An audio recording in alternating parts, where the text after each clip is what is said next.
Sunday we have two games, starting off with Tottenham against Aston Villa. A 2 p.m. Sunday kickoff at the Tottenham Hotspur Stadium.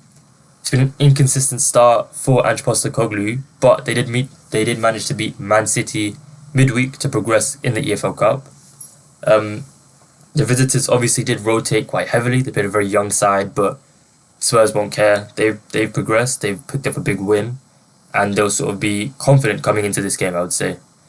For Aston Villa, they were beaten obviously by Crystal Palace midweek, but they did make some significant changes to their starting 11 with most starters rested, which I think is important because they have had a much sort of busier fixture schedule than most sides. So I think that was due, and to see most starting players get a rest was important because we know how they will probably line up in this game.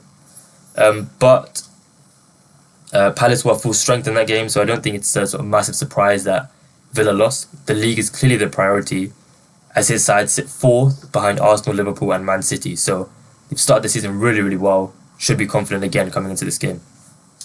On to the injury report. Heung-min Son missed out midweek against City. He was at the stadium, but I think he was 50-50 in that game and should be ready to start against Aston Villa. I can really see him starting. Big news again, as Van der Ven was substituted against Man City with a hamstring injury, I believe. Again, impossible to say the severity of the injury based off him just coming off, but I would be very, very surprised if he starts on the weekend, which is a massive blow for Spurs. And it means Dragusin likely comes in to partner Romero. Meanwhile, for Aston Villa, they actually have 0 players on the injury report, so can only assume that they will play their full strength 11 on the weekend, especially given how they rotated midweek.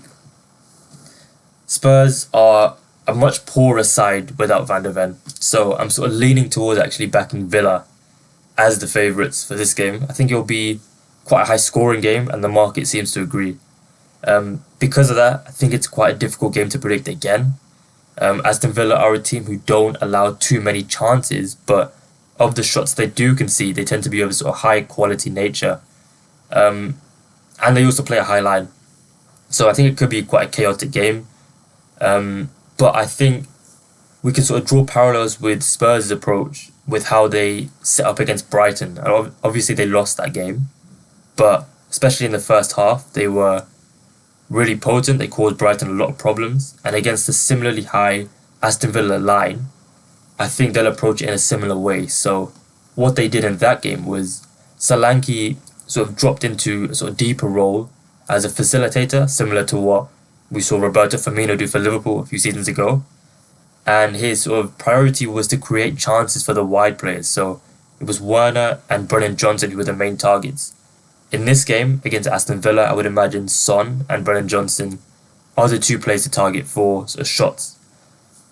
However, as I mentioned, Villa don't allow too many chances, but they do allow quite high quality chances. So looking at the markets of Brennan Johnson's shot on target and Heung-min Son's shot on target.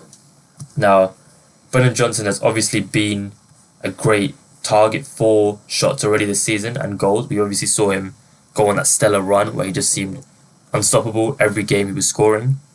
And he's actually averaging the highest shots per 90 for Spurs this season.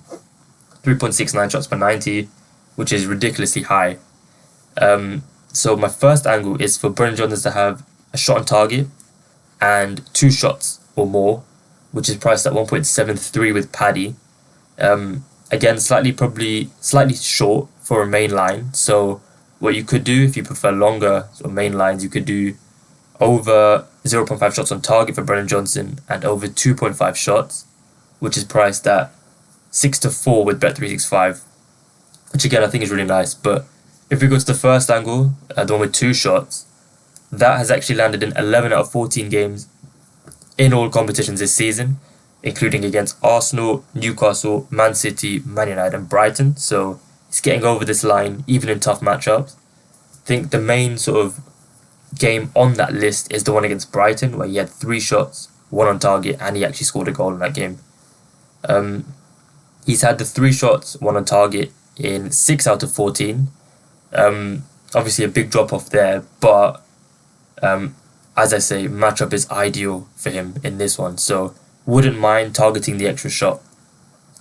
On a similar line of thought, I do think Emi Martinez saves in big games is also a one to target.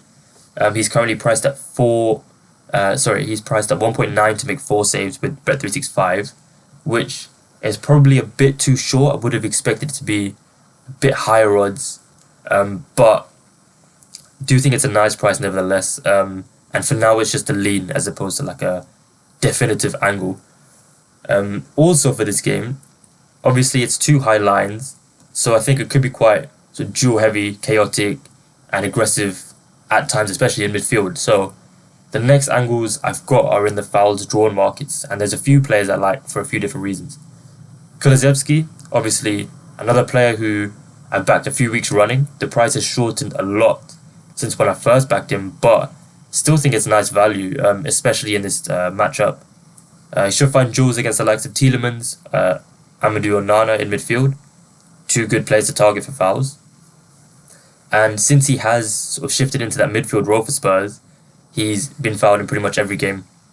So it's a fantastic player to target. Did play, I think, the full 90 against City midweek, which means he might be subbed early, but I would doubt it. I think even if he is, we're covered with this one by taking it with Paddy Power.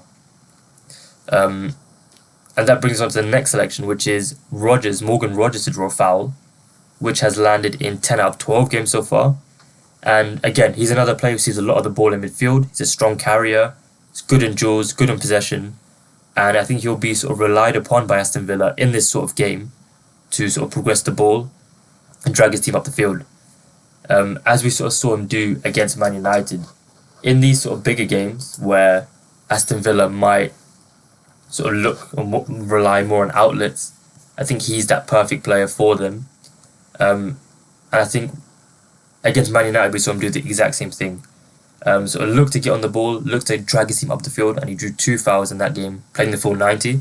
Similarly, against Bayern, drew 2 fouls in that game. So the double of Kulusevski to draw a foul and Morgan Rogers to draw a foul comes out at 1.8 with Paddy Power, and we're covered with super subs. So I would advise taking it there. I believe they are top price anyway, but really like that one at 1.8. The next one and final bet I have for this game is a quite interesting angle, but it's for Udogie to draw 2 or more fouls, which is priced at 2.6 with Paddy Power. The same bet is 1.8 with Sky, which I would say even that is a bit big. But yeah, really liking this 2.6 price. I think it's one of the best value singles of the weekend. Udogie has drawn 2 or more fouls in each of his last 5 starts. Last time out in the Premier League, he drew 5 fouls against Crystal Palace. So he's a good player to target for fouls drawn. And I think this price is unusually poor. He draws a good matchup here against John McGinn or Matty Cash, sort of both of them. And yeah, again, based off the data, you wouldn't expect this to be so far odds against. He's averaging 1.91 fouls drawn per 90. Only Maddison is averaging more for Spurs. And it is a good matchup. Looking into the head-to-head games between Aston Villa and Tottenham last season, Udogie drew exactly 2 fouls in both of those. So landed in both head-to-head games last season. It has landed in each of the last 5 games. So I don't see why it's 2.6. I'm happy to take the value here. And again, expecting a sort of more chaotic game, battle of the high lines. We could see quite a few duels in midfield. And Udogie is a player who sort of likes to get on the ball, likes to invert, and goes down quite easily when he feels contact. So a good player to target for fouls drawn. 2.6 just looks a bit too big. The next